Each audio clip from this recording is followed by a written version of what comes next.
Truri I fëmijës kërkon stimuj sigurisht, që stimulohet përmes atashimit, përqafimit. Përqafimi për shembull thuhet që është më I rëndësishëm se sa ndoshta komunikimi ose një fjalë mirë që të duash shumë. Por një fëmijë që është rritur që në vogël që 6 muaj, pa ulur mirë, që të filloi ushqimet e ngurta, ka filluar të shikojë ekran, pra ende është I shtrirë dhe me ekranin para, fillon që truri I tij stimulohet në mënyrë shumë të shpejtë. Pra në 5 minuta, stimujt janë kaq shumë të ngjeshur, audio shumë e lartë, dhe audio jo vetëm neutrale, pra imagjinoni gjatë gjithë kohës sikur të dëgjojmë reklama, aty janë ato jingle që ne na tërheqin. Çfarë I bëjmë ne trurit të fëmijës? Çfarë I bëjmë ne aspektit audioviziv? Çfarë I bëjmë ne fëmijës pjesën e komunikimit? Ja japim botën si një botë me ngjyra të marketuar dhe kur ja fikim dhe I shikon një realitet që I duket shumë e errët, I duket jo as gri, po I duket shumë e zymt. Dhe çfarë do fëmia? Pse qan? Pse gjatë gjithë kohës e shikon vetëm lumturinë aty? Dhe nëse do prindi ta uli gjysore fëmijën, ti marri, ti bëj teatr, ti bëj kuklla,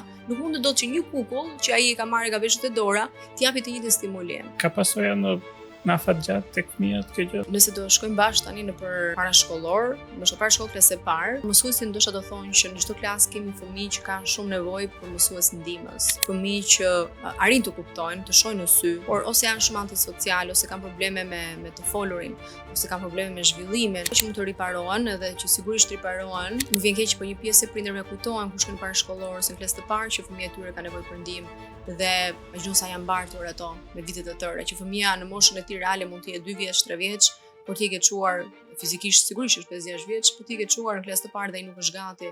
Dhe çfarë mbart ky fëmijë, sa presion ka ky fëmijë, sa ankth ka ky fëmijë.